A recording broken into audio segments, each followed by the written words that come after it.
Hi, this is Tim of the 1916 Company. Welcome and thanks for logging on. If you love this watch, email me, Team Mosso at the1916company.com for purchase, pricing, and availability questions concerning this watch.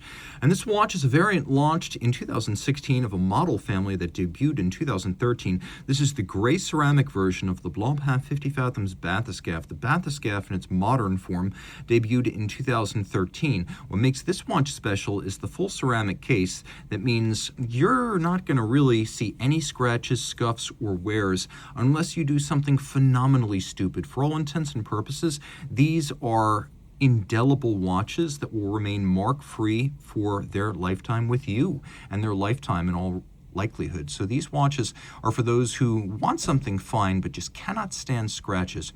And if you want one watch to do it all, this is not a bad bet. So if you want a classical 50 Fathoms, the modern equivalent of the classic look would be a 5010 or a 5015. If you want a smaller case, then you want a 5008 or a 5100. But the 5000 in ceramic does everything you would want of a everyday watch or even a daily driver. Now it's a little bit bigger than a standard Bathyscaphe. It's not 43, it's actually 43.6 in diameter. It's 14 thick, 49.7 lug-to-lug. It's got a 23 millimeter spacing between the lugs. This one's on an alligator leather strap. Normally these are on sailcloth. This is a bit more of a grown-up look. Throwing it on my wrist, which is 16 centimeters in circumference, it fits just. I would say if my wrist were any smaller, I would not recommend this watch. But at 16 centimeters circumference, it feels thin enough, and in ceramic and sapphire, light enough that it would be natural. And the lugs are not beyond the edge of my wrist. Close, but not beyond. Here's your over the top, and then we'll take a look at that strap. So you can see matte finish, well, square or rectangular scale alligator leather, depending on whose terminology you're using. Patek calls every quadrilateral scale square. This is a matte finish. You can see we've got here a sheer cut edge lacquered for refinement, matte black with a monotone black stitch. You can see genuine alligator. That's worth mentioning. Sometimes straps used for shipping watches are fake gator.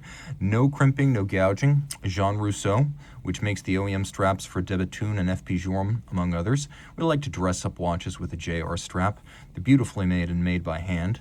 You can always put it on a more typical sailcloth strap for a aquatic application. We have here a ceramic pin and buckle, so it's not just metal on a ceramic watch. What's nice about Swatch Group, you've probably seen it on the gray side, the dark side of the moon, is that they do have the ability to make these smaller parts with a reasonable level of durability expected. So as long as you can make them durable, these tiny parts are just as scratch resistant as the case. And what's nice is when you think about how you're going to put this on your wrist and then strap it on, you're going to be dragging that buckle across your desk all day long. That's really where you need the most scratch resistance. So I'm happy to say the materials science might of Swatch Group has given us ceramic where it probably matters most.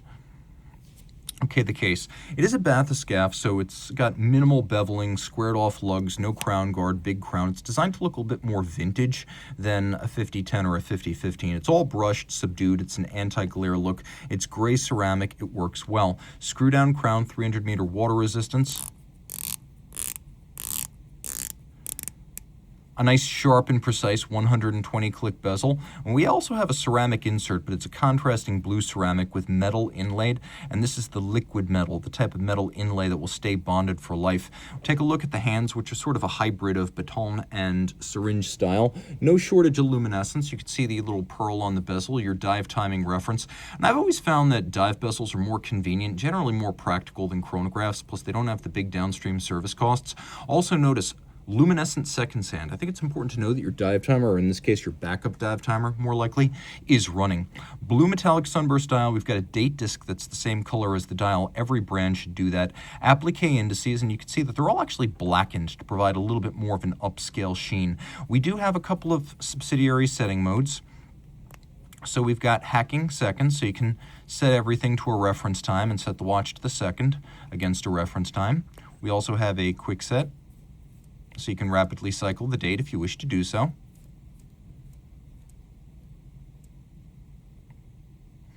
And they did a pretty good job of matching these numerals to their counterparts elsewhere on the dial. Rolling it all around. Mechanically the same as the 5015 and the 5010. Here we've got the 3-barrel automatic winding, 5-day power reserve, 4 Hertz, free sprung, silicone hairspring, 35 joules, 6-position adjusted, caliber 13-15. It's a nice large movement over 30 millimeters in diameter to fill this case back properly. What I find nice here is that they do a 6-position adjustment. So you see right there, 6 positions. Chronometer and high horology is 5, but that often leaves one position in which the watch generally runs badly. In other words, watchmakers will find a way to hide all of the crap in that one untested position. Reconciling the 6 positions is much tougher. And so these are well known as superior timekeepers. Many have found that these movements keep time to less than 1 second gained per day. It is 4 Hertz, so it's a normal modern day 8 beat per second rate. It's got a free sprung balance with recessed bolts for fine timing adjustments, anti-magnetic silicone hairspring. Here you can see KIF shock protection, which is less common and perhaps a little bit more elite than Inca Block, though functionally no different.